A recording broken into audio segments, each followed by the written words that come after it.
What does Eid look like in a country where the president once proposed a Muslim ban? This isn't some abstract thought experiment. It's the daily reality for 3.5 million American Muslims who celebrate their holiest festival under the shadow of political tension and cultural misunderstanding. While fireworks lit up Jakarta's skies this Eid, Muslim families across America were navigating a very different celebration, one where their faith is constantly politicized, their holidays rarely recognized, and their places of worship sometimes require police protection.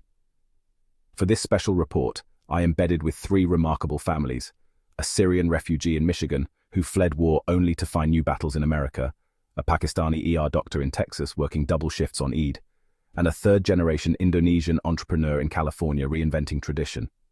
What I discovered will forever change how you understand Islam in America. The morning call to prayer echoes through Dearborn, Michigan at 5:17 a.m., where 72-year-old Ahmed Mahmoud adjusts his kufi with hands that still bear scars from Syrian shrapnel. Outside the Islamic Center of America, the largest mosque in North America, police barricades line Warren Avenue like silent sentinels. "Before 9/11s, we didn't need this," Ahmed whispers, his breath forming clouds in the chilly spring air. "Now we make dua that Eid passes without incidents." The unspoken word hangs heavy. The memory of the Quebec mosque shooting, the Christchurch massacre, the countless vandalized prayer spaces across America. Meanwhile, 1,400 miles south in Houston's Memorial Hermann Hospital, Dr. Amina Khan checks her pager while her children beg her to stay home for Eid. "I requested this day off 6 months ago," she sighs, adjusting her hijab before another 12-hour shift. But in America, Eid isn't a federal holiday. Babies don't stop being born. Her stethoscope becomes her prayer beads today. This is Eid in modern America, a festival of faith shadowed by politics, sustained by quiet resilience, and against all odds, flourishing. The 2023 Pew Research study reveals a striking paradox. While reported mosque attacks surged by 67% during the Trump administration, the Muslim population grew at nearly triple the rate of any other religious group. This isn't just survival, it's a vibrant cultural renaissance unfolding in plain sight. In suburban Chicago, the old Masjid al-Huda now shares a parking lot with a halal Chick-fil-A and a Muslim-owned Tesla dealership. In Minneapolis, the first-ever Ed Bazaar attracted 20,000 shoppers to a convention center normally hosting comic book conventions. And in a quiet Houston neighborhood, what began as one Indonesian family's backyard Eid open house has mushroomed into a 300-person multicultural extravaganza that local news stations now cover annually. The numbers tell their own story. Halal food industry revenues have quadrupled since 2015 to $26 billion. Muslim student associations exist at 93% of Ivy League schools' Islamic finance assets now exceed $70 billion nationwide. Yet the true measure of this growth isn't in statistics, but in the quiet moments of cultural synthesis. Like the black Muslim teens in Atlanta who blend trap beats with nasheeds for their Eid mixtapes. Or the Syrian refugee in Dearborn who turned his grandmother's baklava recipe into Michigan's fastest-growing food truck. Even the NYPD now trains officers in basic Ramadan etiquette, an unthinkable concession a decade ago. This flourishing exists in tension with ongoing challenges. The same Pew study shows 52% of Muslims report experiencing religious discrimination. Mosque construction permits still face disproportionate scrutiny in 28 states. And the haunting memory of the 2017 Quebec mosque shooting lingers at every large Eid gathering. But something fundamental has shifted. Where previous generations whispered Eid Mubarak in workplace hallways, today's Muslim professionals proudly display Eid decorations at corporate offices. Silicon Valley tech firms compete to host the most lavish Eid parties.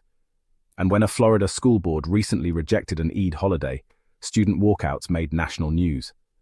The resilience manifests in unexpected ways. After his halal butcher shop was vandalized, Pakistani immigrant Rafiq Chaudhry turned the incident into a teachable moment, inviting the local church group to help repaint, then hosting an interfaith iftar. His shop's motto now, breaking bread, not hearts. This is the new American Eid, where faith and identity are no longer begged as exceptions, but claimed as rightful inheritances. Where the call to prayer echoes as comfortably through suburban cul-de-sacs as it does through Cairo's alleyways. And where each Eid celebration, in its own way, rewrites what it means to be both unapologetically Muslim and undeniably American. The community's secret, an unshakable belief that their best revenge against prejudice isn't anger or isolation, but joyful persistence.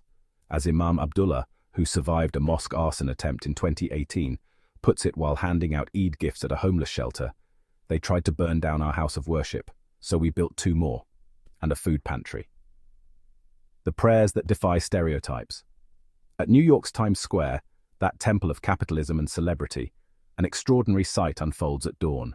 5,000 Muslims unroll prayer mats between the TKTS booth and the Nasdaq marquee, their prostrations reflected in skyscraper glass. Japanese tourists gawk as the Adhan reverberates off Broadway theaters, while street performers pause their acts in respect. People think Muslims want to tear down American traditions, says Imam Khalid Latif, the NYU chaplain who organized this Times Square Salah. Really? We're praying between the Disney store and Bubba Gump shrimp. We just want America to make space for us too. The diversity dazzles. Bangladeshi grandmothers in gold-embroidered saris kneel beside black converts in vibrant dashikis. Millennials snap selfies with Eid Mubarak Snapchat filters while their fathers grumble about technology. But the most surprising participants? The NYPD officers providing security, some of whom end up sampling samosas at the post-prayer potluck. The food wars, a delicious conflict. In a Chicago suburb, the annual Great Eid potluck debate reaches fever pitch. The Arab contingent has commandeered the main table with towers of hummus and shawarma. This is the heart of Eid, declares Lebanese-born chef Yusuf as he guards his garlic sauce like Fort Knox. Not so fast, argues the Pakistani bloc. Their biryani mountain, fragrant with saffron and rosewater, draws constant traffic. Hummus is snack food, teases Aisha, a pediatrician who spent 3 days preparing her family recipe. Biryani is love served on rice. Then there's the Indonesian stealth operation. Mrs. Wijaya's rendang, smuggled past customs in her luggage last Ramadan, vanishes within minutes, sparking whispers of a rendang black market among the diaspora. Food is how we pass down identity, explains Layla Hassan, whose fusion food truck, Halal and Hearty, does brisk business selling shawarma tacos and biryani burritos to millennials. My kids think Eid food means whatever tastes good with dates. The unsung hero, Costco. Their sudden annual appearance of baklava trays and medjool dates every Ramadan has become such a cultural phenomenon that Muslim Twitter erupts with sightings. Costco by I-95 has Katayef. I repeat, Katayef at aisle 32. The White House Eid dilemma. The presidential Eid message arrives via Twitter at 3:42 p.m. EST. 37 words, no exclamation points.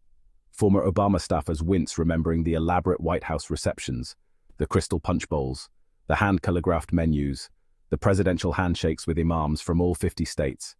We went from feeling honored to feeling like an asterisk, says Maryland activist Jamal Horton, scrolling the terse tweet. Then he grins. But you know what? Maybe it's better.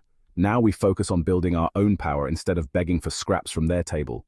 Indeed, while official recognition wavers, a quiet revolution is unfolding in America's mosques, markets, and main streets.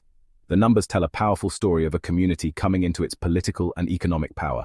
Muslim voter registration has skyrocketed by 217% since 2016, with swing states like Michigan seeing particularly dramatic spikes. After the travel ban, we realized our voices mattered, explains Aisha Rahman, a community organizer in Dearborn who registered 3,000 new voters last year alone. Now we're the margin of victory in key districts. The halal economy has exploded into a $24 billion juggernaut, with American-born entrepreneurs reinventing tradition.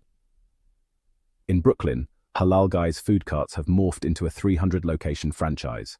In Los Angeles, a Muslim woman just launched the first halal meal kit delivery service. Even mainstream giants like Walmart now dedicate entire aisles to Ramadan essentials.